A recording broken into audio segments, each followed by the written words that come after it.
Hello students, हम पढ़ रहे हैं पी ब्लॉक। आइए आज हम पी ब्लॉक में पढ़ेंगे कंपाउंड्स ऑफ नाइट्रोजन। ये कुछ कंपाउंड्स हैं नाइट्रोजन के। इनके स्ट्रक्चर्स हमारे सिलेबस में नहीं हैं। पहले होते थे स्ट्रक्चर्स, रिड्यूस सिलेबस में स्ट्रक्चर्स हटा दिए गए हैं। तो जस्ट अगर अभी आप चार्ट ना बनाना चाहें तो चलेगा, बनाना चाहें तो आपकी चॉइस है। मैं आपको थोड़ी हेल्प कर देता हूं कैसे करना है। आइए मैं आपको समझाता हूं how to do this. Come on. पहले तो हम सबसे पहले तो हमें ऑक्सीडेशन नंबर निकालना सिखाता हूं। N2O नाइट्रोजन का होता है -2, नाइट्रोजन सॉरी ऑक्सीजन का होता है -2, नाइट्रोजन इज X, तो क्या होगा 2X - 2 = 0।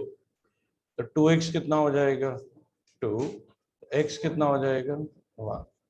तो ये देखिए उन्होंने लिखा नाइट्रोजन 1 ऑक्साइड है। तो ये सारे नाइट्रोजन ऑक्साइड ही। साथ में देखिए ऑक्सीडेशन नंबर लिखे हुए हैं उन्होंने 2, 3, 4, 4, 5। अब देखिए अगले वाले कंपाउंड में लेते हैं, क्या बनेगा NO क्या बनेगा।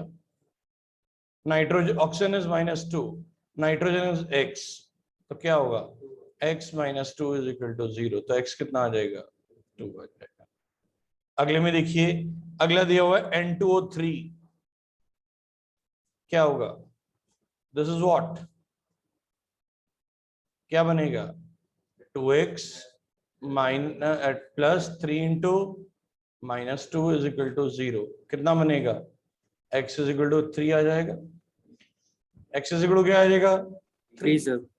ऐसे ही N2O4 में क्या होगा, NO2 में क्या होगा X + 2 × -2 = 0। कितना आएगा X कितना आ जाएगा 4 आ जाएगा। तो ऐसे N2O4 में भी सेम आएगा, N2O5 में 5 आ जाएगा। तो ये क्या हो गए ऑक्सीडेशन नंबर्स हो गए। तो इनके दो नाम होते हैं। पहले में देखिए इस वाले पार्ट में चलते हैं, इस वाले पार्ट में क्या था N2O डाई नाइट्रोजन ऑक्साइड। क्या है, दो नाइट्रोजन है ना, तो डाई नाइट्रोजन ऑक्साइड। ये क्या है नाइट्रोजन मोनोऑक्साइड। ये क्या बनेगा, ये है N2O3। N2O3 क्या बना डाई नाइट्रोजन ट्राइऑक्साइड। ये क्या बना नाइट्रोजन डाइऑक्साइड। ये आपका बना डाई नाइट्रोजन। ये है N2O4। N2O4 में क्या बनेगा डाई नाइट्रोजन टेट्राऑक्साइड। N2O5 क्या बनेगा डाई नाइट्रोजन पेंटाऑक्साइड। अभी मत उतारिए, ऑक्सीडेशन स्टेट्स हमने क्लियर कर ली, 1, 2, 3, 4 एंड ऑल हमने निकाल के देख ली। एक एक प्रिपरेशन आपको याद करनी है, एक एक प्रिपरेशन एनसीईआरटी में गिवन है, तो आपको एक बार आपको लर्न करना पड़ेगा। ये लर्निंग पार्ट है और एग्जाम में आएगी भी यही वाली, बाहर वाली नहीं आएगी। उसके बाद आ गया फिजिकल अपीयरेंस। N2O क्या होता है, it is a colourless natural gas. दूसरा भी क्या है, it is a colourless, sorry I am wrong, it is a colourless gas with neutral. अगला भी क्या है, ये देखिए हम पढ़िए, हम इस पे चल रहे हैं, कम ऑन टू दिस, ये वाला पढ़ रहे हैं। क्या है colourless neutral, blue solid acidic, blue solid brown gas acidic, colourless solid liquid acidic and colourless solid liquid. आप ऊपर से नीचे जा रहे हैं तो क्या हो रहा है, ऊपर वाली गैसेस ध्यान से देखिए क्या है न्यूट्रल, और नीचे वाली क्या है एसिडिक सर। ऊपर वाली देखिए, अब आप इसमें से याद कर, ये थोड़ा थोड़ा लर्न करना पड़ता है। टीचर आपको प्रॉपर्टीज में ट्रैप कर सकता है। वो बोलेगा it is a nitrogen oxide, you have to tell which oxide, it is acidic, it is ये थोड़ी बहुत प्रॉपर्टीज बताएगा, then you have to guess the gas. पर ये क्वेश्चन टफ वाले माने जाते हैं, पर पढ़े होंगे तो हो जाते हैं। अभी आप पहली बार पढ़ रहे हैं तो आपको लग रहा है कि प्रॉपर्टीज कैसे याद होंगी। नो, धीरे धीरे प्रॉपर्टीज याद हो जाती। तो आई गिव यू 2-3 मिनट्स, आप इनको सबको नोट करिए, जल्दी से करिए नोट।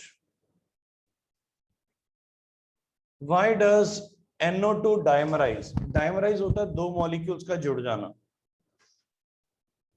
डायमराइज का मतलब होता है दो मॉलिक्यूल्स का जुड़ जाना। NO2 में दो मॉलिक्यूल क्यों कंबाइन कर जाते हैं?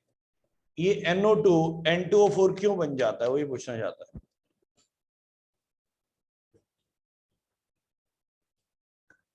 कोई बता पाएंगे NO2 डायमराइज क्यों करता है? Why NO2 dimerise? NO2 में दो मॉलिक्यूल क्यों जुड़ जाते हैं? इधर देखिए, मैं आपको समझाता हूं। पहले तो NO2 के अंदर आप ये गिनिए कि टोटल इलेक्ट्रॉन्स कितने हैं। नाइट्रोजन में टोटल कितने इलेक्ट्रॉन होते हैं? 7। O2 में कितने होंगे? नाइट्रोजन में एक में 7 होते हैं, तो टोटल 7 हो गए। ऑक्सीजन में 8 होते हैं, इंटू 2 कितने हो गए? 16। टोटल कितने हो गए? 23। 23 ये एक ऑड वैल्यू है कि इवन वैल्यू है? Odd value. एक odd value. Odd can not be paired. Pair हमेशा इवन होता है। यस और नो? यस और नो? तो ये ऑड है, तो इसके अंदर एक अनपेयर्ड इलेक्ट्रॉन जरूर है। सर दो को पेयर कहते हैं, तो 23 के अंदर एक इलेक्ट्रॉन तो जरूर बचेगा जो अनपेयर्ड है, और जिसके पास अनपेयर्ड इलेक्ट्रॉन होता है वो रिएक्टिव होता है। वो क्या होता है? रिएक्टिव। तो ये रिएक्टिव तो है, तो इस कारण दो मॉलिक्यूल किसके? NO2 के पॉलीमराइज कर जाते हैं as N2O4 as why NO2 dimerise? Dimerise मतलब दो मॉलिक्यूल्स का जुड़ जाना। क्यों जुड़ रहे हैं? Because NO2 has odd number of electrons, it has unpaired electrons, due to unpaired electrons it dimerizes it। पहले तो आप इतना जो मैंने लिखा उसको लिखो, फिर इंग्लिश लिखवा रहा हूं। पहले यहां तक जो लिखा हुआ है ऐसे लिखिए। जुड़ जाना, डायमराइज का मतलब दो का जुड़ जाना। पॉलीमराइज में तो ज्यादा भी जुड़ सकते हैं। डायमराइज का मतलब होता है दो मॉलिक्यूल्स का जुड़ जाना। ट्राइमराइज का मतलब होता है तीन मॉलिक्यूल्स का जुड़ना। पॉलीमराइज का मतलब होता है बहुत सारी चीजों का जुड़ जाना।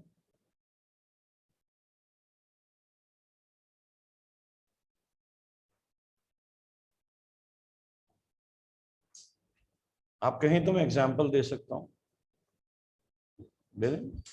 अगर अक्षय जी गार्डन जाते हैं किसी के साथ, तो वो डायमराइज कर रहे हैं, दो चीजें जुड़ रही हैं।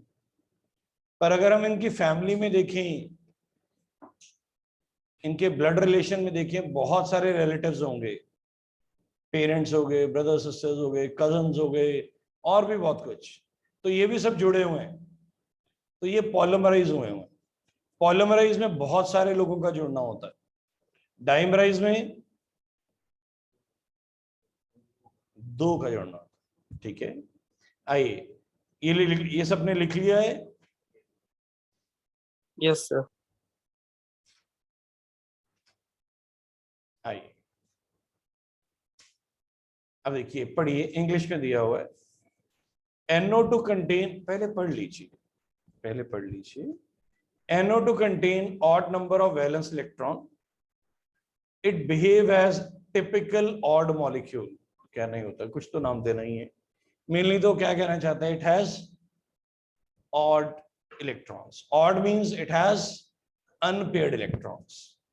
On dimerization, it is converted to a stable N2O4 molecule even with an even number of electrons. बोलिए समझ आ गया है? करिए, इसको नोट कर लीजिए please.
What is the covalency of nitrogen N2O5?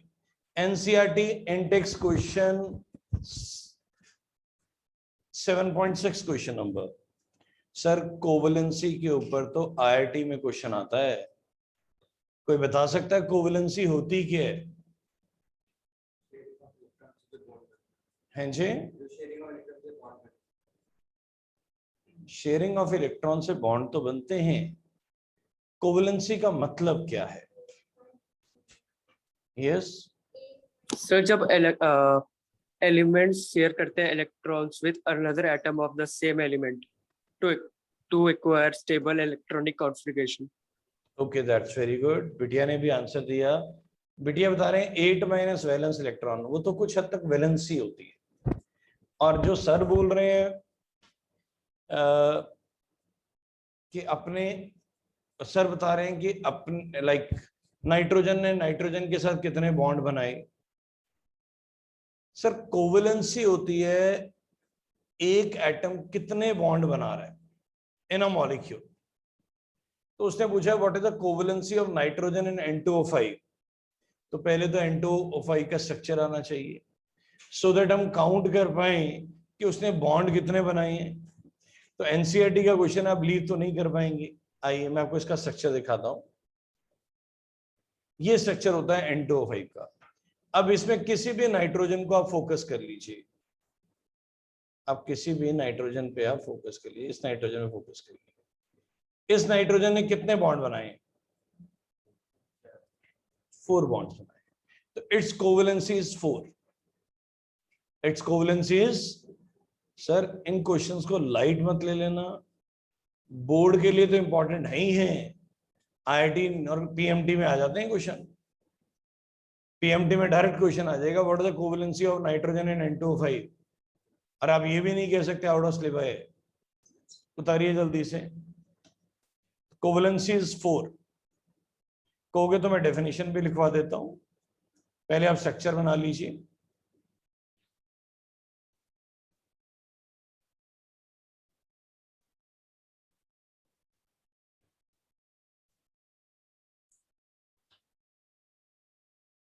Excuse me sir. हाँ जी बोलिए बेटा. सर इससे पहले जो हमने 2 क्वेश्चंस किए हैं वो दिखा दो. बेटा N2O5 में what is the covalency of nitrogen. लिखो covalency of nitrogen is 4. कोवलेंसी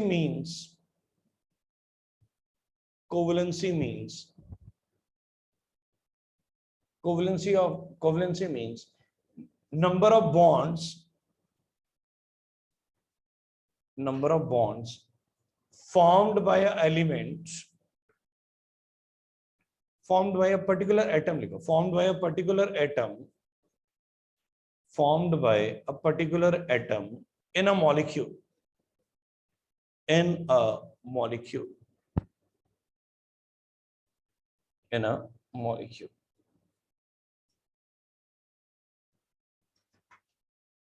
nitric acid, nitric acid होता है HNO3। स्ट्रक्चर नोट करिए HNO3 का।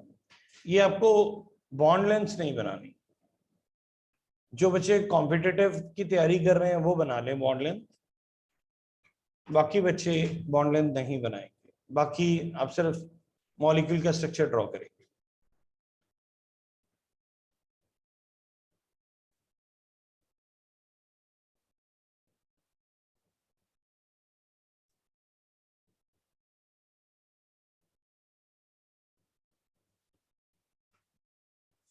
ये एनसीईआरटी का डायग्राम है।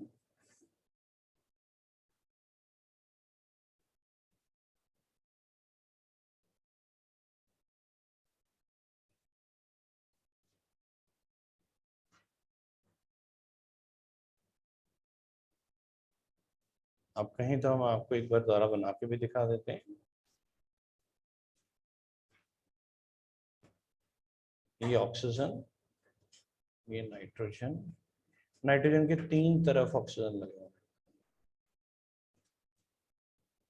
और इधर HNO3। क्या है ये? HNO3।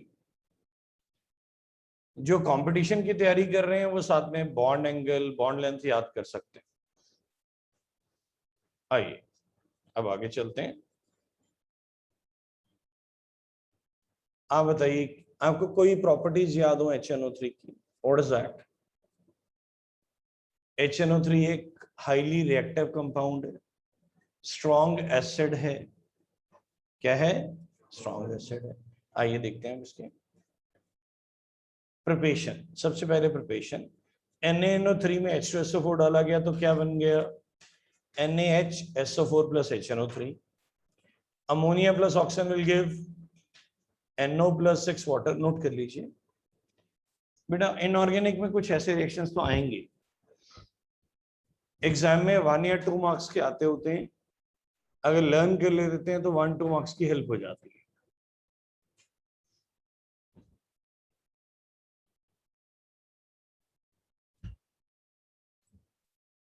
अब तो वैसे ही एग्जाम ऑब्जेक्टिव होगा, तो एक बार अगर आपने पढ़े होंगे तो थोड़े इजी हो जाएंगे आपको चूज करना।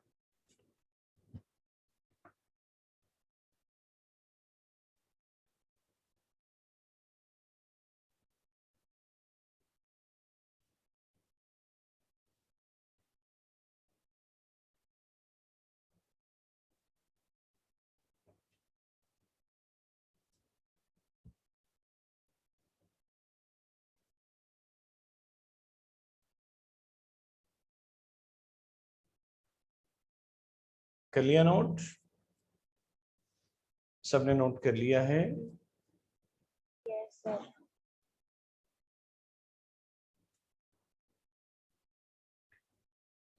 अब है ये कंप्लीट द प्रिपरेशन करिए, पूरी नहीं हुई। NO2 plus water will give HNO3 plus NO, NO plus O2 will give NO2। ये लिख चुके हैं आप?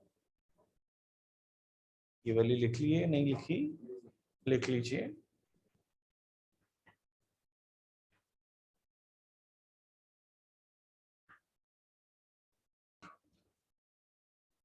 chemical properties, HNO3 plus water will give H3O positive plus NO3 1 negative। बेटा कुछ नहीं है, लेसन है, I will show you what they are doing. इधर देखो, HNO3 एक एसिड है। एसिड, एसिड क्या रिलीज करता है? H positive plus NO3 1 negative. When H positive combines with water तो ये क्या बन जाएगा? H3O positive. इन दोनों को अगर आप ऐड कर देते हैं तो क्या बनेगा? देखो, H पॉजिटिव कट जाएगा तो क्या हो गया? HNO3 plus H2O will give H3O positive plus NO3 बने। ऐसे देख लो, आप इसको ऐसे देख सकते हैं या दूसरा बताता हूँ, HNO3 एसिड है कि बेस है? एसिड क्या लूज करता है? H positive. H positive water के साथ कंबाइन करके क्या बना दिया? H3O पॉजिटिव प्लस अब बचा क्या NO3 1 नेगेटिव। ऐसे देख, how you see that it is up to you. Clear हो गया, नोट कर लिया आपने, चले आगे। Sir 1 minute. हाँ जी, नोट कर लीजिए आप।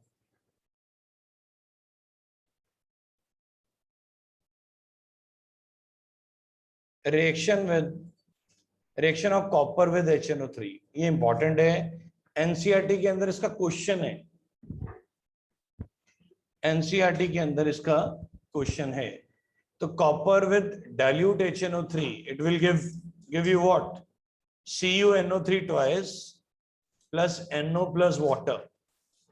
अगर HNO3 कंसंट्रेटेड होगा, देखो CuNO3 ट्वाइस तो बन रहा है, साथ में क्या बन रहा है, एक में क्या बन रहा है, इधर देखिए, इधर फोकस करिए, देखो CuNO3 ट्वाइस तो दोनों जगह बन रहा है, यहां पे क्या बन रहा है NO, और यहां क्या बन रहा है NO2।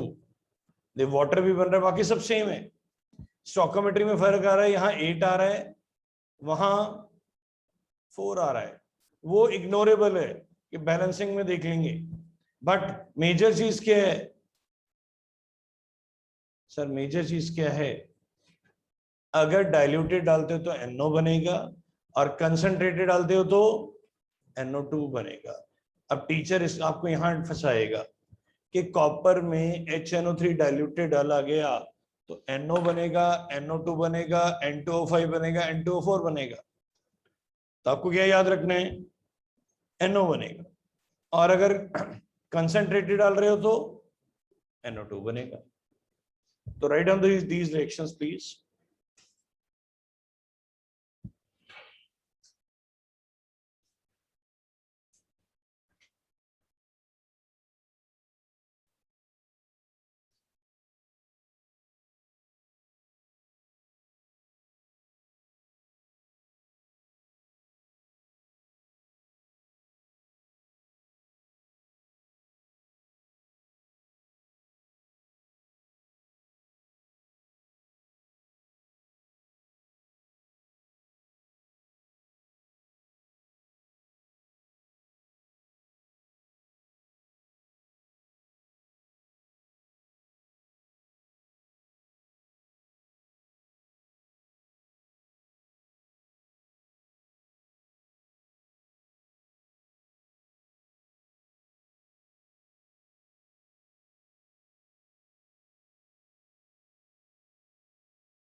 क्लियर हो गया, ओके।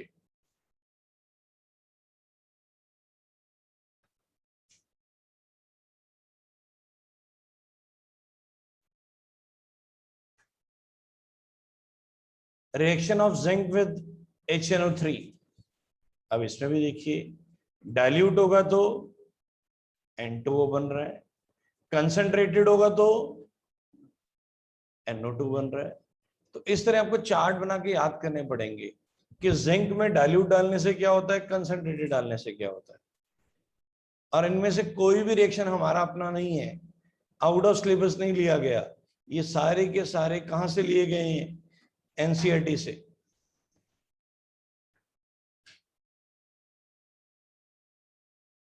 करिए नोट इसको।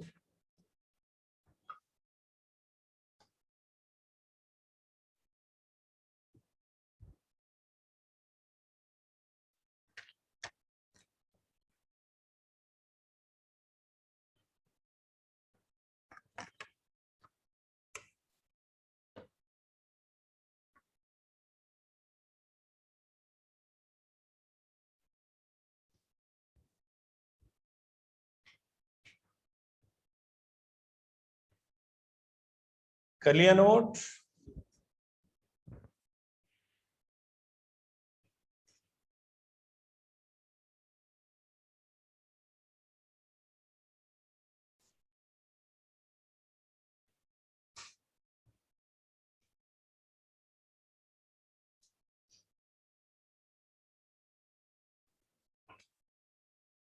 आयोडीन, ये आगे केमिकल प्रॉपर्टीज ऑफ HNO3 चल रहा है।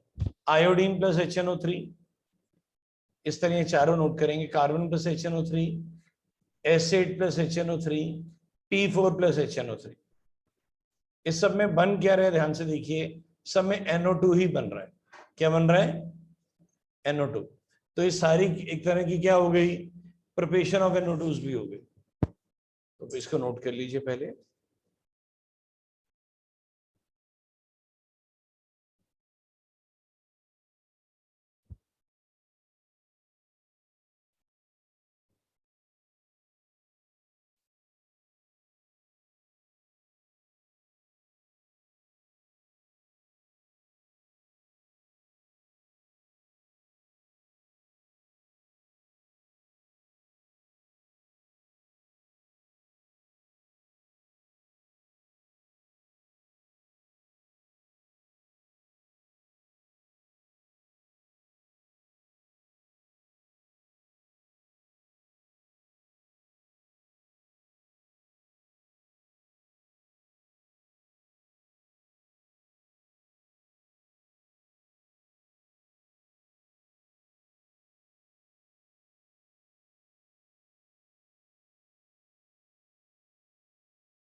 हाँ जी, कर लिया?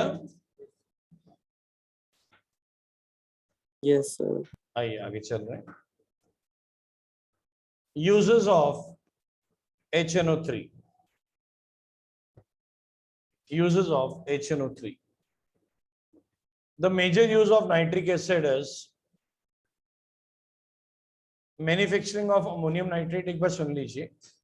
The major use of nitric acid is manufacturing of ammonium nitrate for fertilizers and for other nitrate for the use of explosive and pyrotechnics।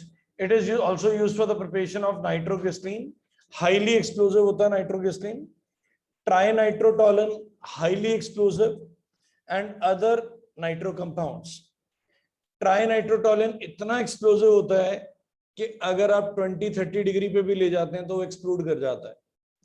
तो गलती से घर पे मत लाइएगा, फोटो टांगनी पड़ जाएगी। Other major use are pickling of stainless steel. This is cleaning of stainless steel. Stainless steel के दाग हटाने, जब बनते हैं तो छोटे मोटे दाग पड़ जाते हैं, गंदा हो जाता है, स्टील को क्लीन करने को बोलते हैं। Etching of metal, cleaning. And as an oxidiser in rocket fuel. Fuel, rocket fuel में दो चीजें होती हैं, एक फ्यूल होता है, एक ऑक्सीडाइजर होता है। आपने पढ़ा होगा कि फ्यूल को बर्न करने के लिए ऑक्सीजन चाहिए होती है, पढ़ा? यस और नो? जब रॉकेट अर्थ Yes, से sir. बाहर चले जाता है, जब रॉकेट अर्थ के एटमॉस्फेयर से बाहर चले जाता है, तो भैया उसको ऑक्सीजन कहां से मिलेगी? फ्यूल बर्न कैसे होगा? तो ऑक्सीजन भी साथ ही भेजनी पड़ती है। जो कंपाउंड ऑक्सीजन देता है उसको ऑक्सीडाइजर कहते हैं। उसको क्या कहते हैं? Propellants. Propellant means rocket fuel. Rocket fuel has two component, one is fuel, another is what is oxidiser which provide oxygen. जल्दी से नोट करेंगे इसको, जल्दी से नोट करिए।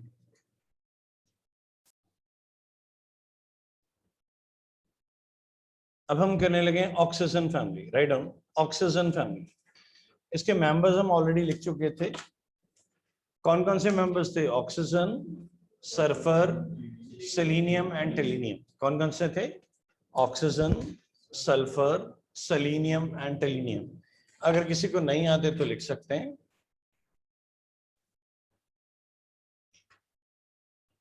ऑक्सीजन, सल्फर, सेलेनियम एंड टेलिनियम, ये इसके मेंबर्स थे। मैं दोबारा से दिखा देता हूं। Oxygen, sulphur, selenium and टेलिनियम।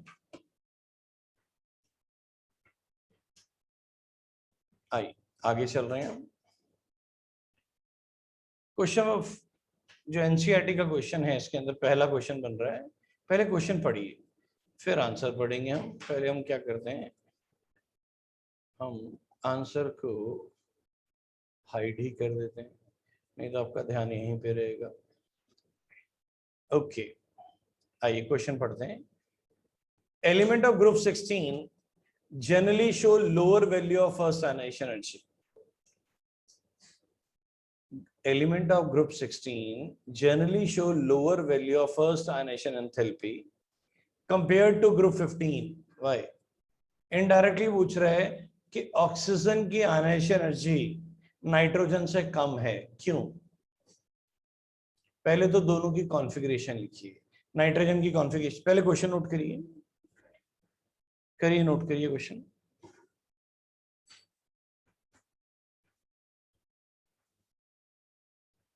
अब दोनों की कॉन्फ़िगरेशन लिखिए।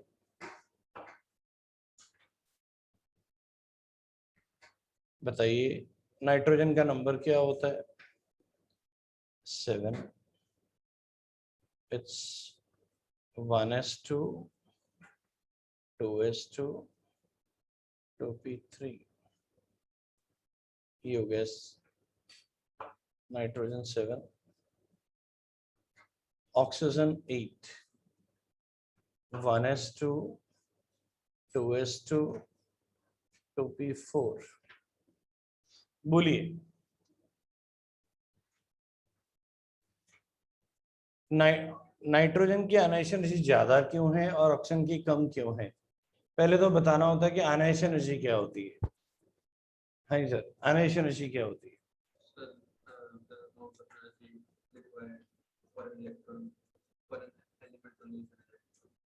It is the minimum amount, लिख लो, लिखना है तो, ionisation energy, it is the minimum amount of energy required, it is the minimum amount of energy required to release the most loosely bound electron.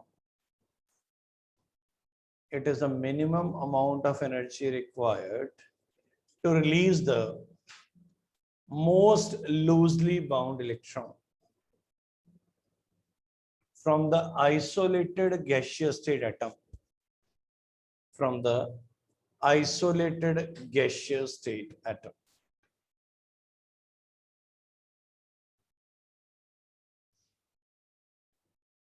Clear? Okay. It is a minimum amount of energy required to release the most loosely bound electron from the isolated gaseous state atom. From the isolated gaseous state atom. आप बताइए, वो पूछ रहा है कि oxygen की ionization energy nitrogen से कम क्यों है? आशमन जी बताएंगे। सर हमें पता है कि हाफ एंड ऑर्बिटल तो फुल एंड ऑर्बिटल ज्यादा स्टेबल होते हैं। तो जो नाइट्रोजन का हाफ एंड है 2p3। Very good. And oxygen का नहीं है, तो मतलब ऑक्सीजन में लूज करना थोड़ा सा इजी होगा, एनर्जी कम लगेगी। Yes, very good. जो ये नाइट्रोजन का केस है, नाइट्रोजन के केस में 2p3 कॉन्फ़िगरेशन है। p में 6 इलेक्ट्रॉन आ सकते हैं, तो इसमें 3 है। You know, half filled and fully filled are extra stable. Half filled and fully filled are extra stable. So nitrogen is more stable than oxygen. Stable चीज में से इलेक्ट्रॉन निकालना मुश्किल हो जाएगा, तो आयनाइजेशन एनर्जी बढ़ जाएगी। आयनाइजेशन एनर्जी बढ़ जाएगी। तो किसकी आयनाइजेशन एनर्जी है? किसकी आयनाइजेशन एनर्जी ज्यादा होगी? नाइट्रोजन की ज्यादा होगी। क्लियर? आइए आगे चलते हैं। तो यही उन्होंने लिखा है, due to extra stable half filled p orbitals, electronic configuration of group 15 elements, larger amount of energy is required to remove electron as comparison to 16. तो मैं easy language लिखवा देता हूँ अगर आप लिखना चाहें। Group 15 has half filled configurations. Group 15 has half filled configuration. Group 15 has half filled configuration, and half filled and fully filled orbitals are extra stable. Half filled and fully filled are extra stable. Due to which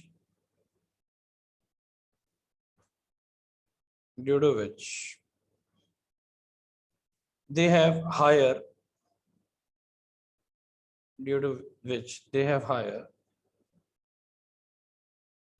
ionization energy.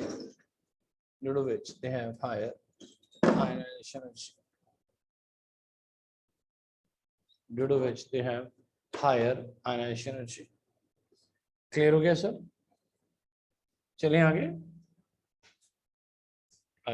आगे चल रहे हैं.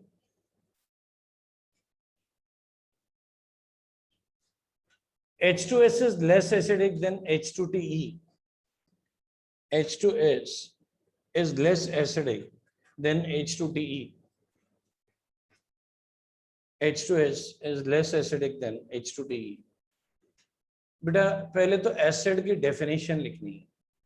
Acid क्या होते हैं? जो H positive loose करते हैं. लिख लो acidic character. Tendency to loose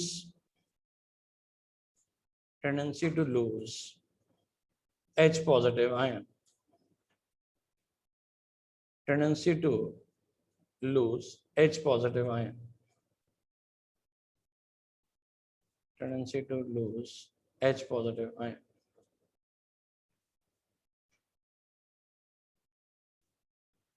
तो बताइए ऊपर से नीचे साइज बढ़ेगा कि कम हो जाएगा? ऊपर से साइज बढ़ेगा. ऊपर से अगर साइज नीचे बढ़ेगा, ऊपर से साइज अगर नीचे बढ़ेगा तो H पॉजिटिव लूज करना आसान हो जाएगा कि मुश्किल हो जाएगा? आसान सर. आसान हो जाएगा. अगर आसान हो जाएगा तो ज्यादा लूज होंगे. तो ज्यादा लूज कौन करेगा? H2S के H2TE? H2TE. वो भी तो यही कह रहा है कि H2TE ज्यादा एसिडिक है, H2S कम है. लिखो डाउन द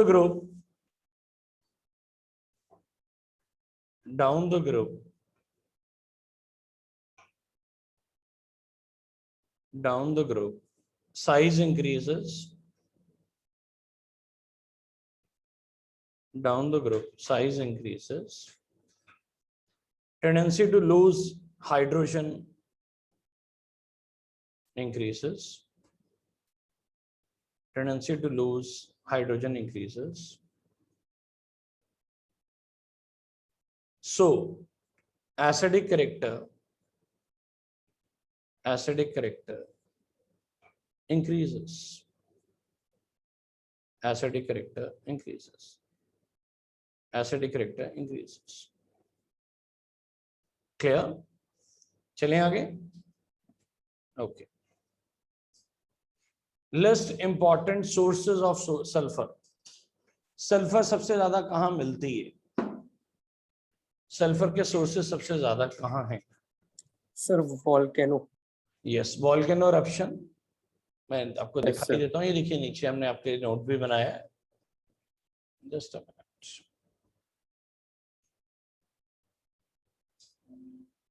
चलिए वैसे ही लिखवा देते हैं. लिखिए सल्फर के सोर्सेस कहाँ हैं? वोल्केनो eruption,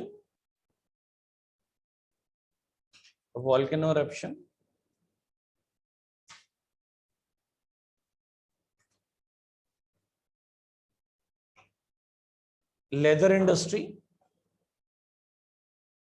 लेदर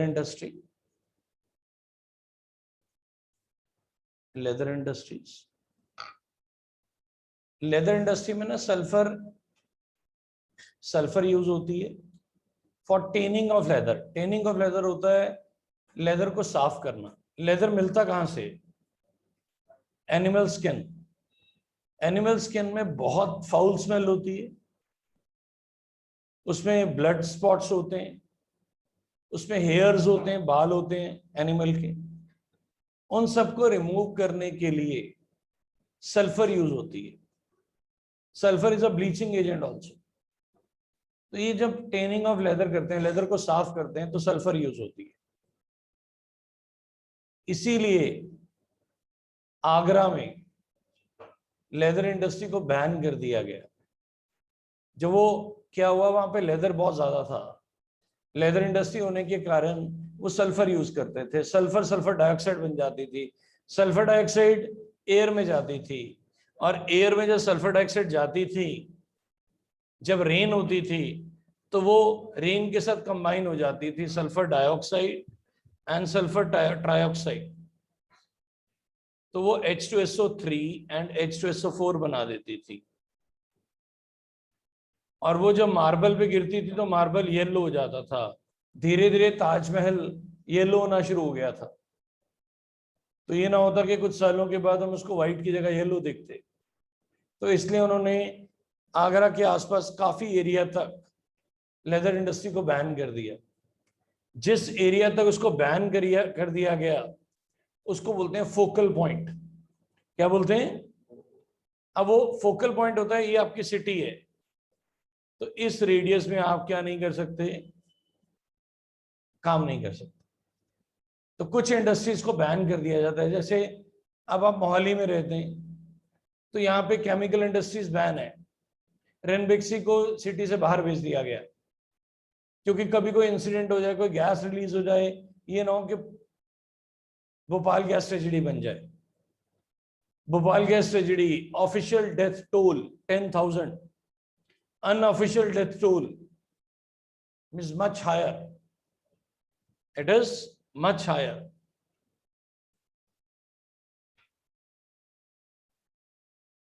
फिर अब लिखिए ओर्स। ओर भी तो सल्फर की होती हैं।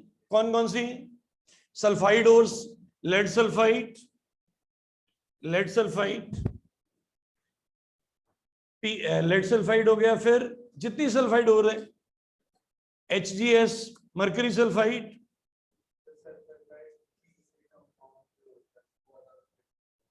Plaster of Paris, B. ये तो क्विज हो जाएगा फिर। नहीं सर, कहते हैं कि एक सल्फर का कंपाउंड होता है जो बी से स्टार्ट होता है। अब वो थोड़ा क्विज टाइप बन जाएगा, मुझे मालूम नहीं सर क्या सोच रहे हैं। इप्सम सॉल्ट, ई से बड़ा इंपॉर्टेंट है, वो है इप्सम सॉल्ट। कौन सा है? Epsom salt. हाँ जी बोलिए Aditya ji. Good morning sir. Sir जब हम पीओपी के अंदर सर पानी मिक्स करते हैं तो सर वो थोड़ी सी हीट रिलीज करता है। सर वो रिलीज क्यों करता है हीट? सर एक्सोथर्मिक रिएक्शन है। जब सर का क्वेश्चन है, जब पीओपी में वाटर डाला जाता है तो हीट रिलीज क्यों होती है? सर होता क्या है, कुछ रिएक्शन एंडोथर्मिक है, कुछ रिएक्शन एक्सोथर्मिक है, कुछ रिएक्शन एंडोथर्मिक है, कुछ एक्सोथर्मिक है। वो आपको पढ़ा हुआ है। डेल्टा H क्या होता है? Bond energy of reactants minus bond energy of reactants minus bond energy of, इसमें नेट रिजल्टेंट क्या आ जाता है? नेगेटिव आ जाता है sir. Is it okay sir? तो ये क्या हो गए? ये क्या हो गए? सोर्सेज ऑफ सल्फर हो गए, सोर्सेज ऑफ सल्फर हो गए। चलिए आगे चलते हैं। Next, write the order of thermal stability of hydride. जी मैं ऑलरेडी करा चुका हूं। ऊपर से नीचे थर्मल स्टेबिलिटी कम होती है, ऊपर से नीचे थर्मल स्टेबिलिटी कम होती है। क्यों? बॉन्ड वीक हो जाते हैं, तोड़ने आसान हो जाते हैं। किसी ने नहीं पढ़ा तो नोट कर लीजिए। ऊपर से नीचे पीरियोडिक टेबल में जब हम जाते हैं ऑक्सीजन फैमिली में, तो थर्मल स्टेबिलिटी कम होती है। ऊपर से नीचे साइज बढ़ जाता है, बॉन्ड तोड़ने आसान हो जाते हैं, बॉन्ड तोड़ने स्टेबिलिटी कम हो जाती है। Clear? Why water is a liquid and H2S is gas? Due to hydrogen bonding. Write on this. Due to hydrogen bonding. Due to hydrogen bonding. Clear है सबको? Clear है इतना?